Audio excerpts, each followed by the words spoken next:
ಎಸ್ಎಸ್ಟಿವಿಯಲ್ಲಿ ಜಾಹೀರಾತು ನೀಡಲು ಈ ನಂಬರಿಗೆ ಸಂಪರ್ಕಿಸಿ. ಕಿಚ್ಚ ಸುದೀಪ್ ಅವ್ರ ಮಾನವೀಯತೆ ಒಟ್ಟೋಯ್ತಾ? ಮಾನವೀಯತೆ ಅನ್ನೋದು ಮರ್ತೋಗ್ತಾ ಇದಾರ? ಇವತ್ತು ನಾನು ಮಹಿಳಾ ಆಯೋಗಕ್ಕೆ ಸುದೀಪ್ ಅವ್ರ ಮೇಲೆ ಅಶ್ವಿನಿ ಗೌಡ ಹಾಗೂ ರಿಷಾ ಮೇಲೆ ದೂರನ್ನು ದಾಖಲು ಮಾಡಿದ್ರಿ. ಸುದೀಪ್ ಅವರು ಯಾಕೆ ಹೆಣ್ಣು ಮಕ್ಕಳಿಗೆ ಗೌರವ ಕೊಡೋರು? ರಕ್ಷಿತಳ ವಿಚಾರದಲ್ಲಿ ಪಿತ್ತ ಹೆಚ್ಚಾಯ್ತು.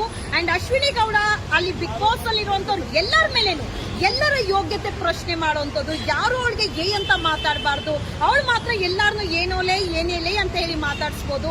ಆದ್ರೆ ಅಶ್ವಿನಿ ಗೌಡನ ಮಾತ್ರ ಸಪರೇಟ್ ಆಗಿ ನೋಡ್ತಾ ಇರುವಂತ ಬಿಗ್ ಬಾಸ್ ರಿಯಾಲಿಟಿ ಶೋ ನಿಮ್ಗೆ ದೊಡ್ಡವ್ರಿಗೆ ಆಗಿದ್ರೆ ಯಾಕೆ ಪುಟ್ ಹೆಣ್ಮಕ್ಳನ್ನ ಬಡವ್ರನ್ನ ಕರ್ಕೊಂಡ್ ಬಂದು ಅವ್ರ ಮೇಲೆ ದೌರ್ಜನ್ಯ ಮಾಡುವಂತದ್ದು, ನಿಮ್ಮ ಒಂದು ಪ್ರಚಾರದ ತೇವಲಿಗೆ ಮಿಸ್ಯೂಸ್ ಮಾಡುವಂತ ಕೆಲಸಕ್ಕೆ ಮಾಡ್ತಾ ಇದೀರಾ? ಏನಾದ್ರೂ ಗಿಲ್ಲಿ ಆಗ್ಲಿ ರಕ್ಷಿತಾ ಆಗ್ಲಿ ಕೇಳಿದ್ರ ನಮ್ಮನ್ನ ಬಿಗ್ ಬಾಸ್ ಕರ್ಕೊಳ್ರಿ ಅಂತ ಹೇಳಿ. ಅಂಡ್ ಮತ್ತೊಂದು, ನಮ್ಮ ಸಮಾಜದಲ್ಲಿ ಹೆಣ್ಮಕ್ಳಿಗೆ ಏನಾದ್ರೂ ದೌರ್ಜನ್ಯ ಆಯ್ತು ಅಂದ್ರೆ ಮಾತ್ರ ಮಹಿಳಾ ಆಯೋಗಕ್ಕೆ ಬರ್ತೀರಿ. ಯಾಕೆ ಒಂದು ಹೆಣ್ಣು ಮಗುವಿಂದ ಒಂದು ಗಂಡು ಮಗು ಮೇಲೆ ದೌರ್ಜನ್ಯ ಆದಾಗ ಯಾಕೆ ಮಹಿಳಾ ಆಯೋಗ ಇರೋದಿಲ್ವಾ? ಖಂಡಿತವಾಗ್ಲೂ ಇರುತ್ತೆ. ಗಿಲ್ಲಿ ಬಟ್ಟೆ ಎಸ್ತಿದ ತಕ್ಷಣ ಒಂದು ದೂರು ದಾಖಲಾಗುತ್ತೆ. ಗಿಲ್ಲಿ ಮೇಲೆ ಅಲ್ಲೇ ಆದ್ರೆ ಒಂದು ಮಹಿಳೆಯಿಂದ ದೌರ್ಜನ್ಯ ಆಗಿದ್ದೆ ಅಲ್ವಾ, ಯಾಕಾದ್ರೂ ದೂರು ದಾಖಲಾಗಬಾರ್ದು? ಆ ದೂರು ಕೊಡುವಂತ ಕೆಲಸ ನಾನು ಮಾಡಿದ್ದೀನಿ. ರಕ್ಷಿತಾ ಬೆಳೀತಾ ಇರುವಂತ ಹೆಣ್ಣು ಮಗಳು, ಅವಳಿಗೆ ಆದಂತ ಕುಟುಂಬ ಇದೆ, ವೈಯಕ್ತಿಕ ಜೀವನ ಇದೆ. ಈ ತರ ನಿಮ್ಮ ಒಂದು ರಿಯಾಲಿಟಿ ಶೋಗೆ ಕರೆಸ್ಕೊಂಡು ಅವಳನ್ನ ಮಾನಹಾನಿ ಮಾಡಿ ಕಳಿಸಿದ್ರೆ ಅವಳ ಕುಟುಂಬದ ಗತಿ ಏನಾಗ್ಬೇಕು, ಅವಳ ವೈಯಕ್ತಿಕ ಜೀವನ ಏನಾಗ್ಬೇಕು? ಇದ್ರ ಬಗ್ಗೆ ಸುದೀಪ್ ಅವ್ರು ಯೋಚನೆ ಮಾಡಿದಾರ?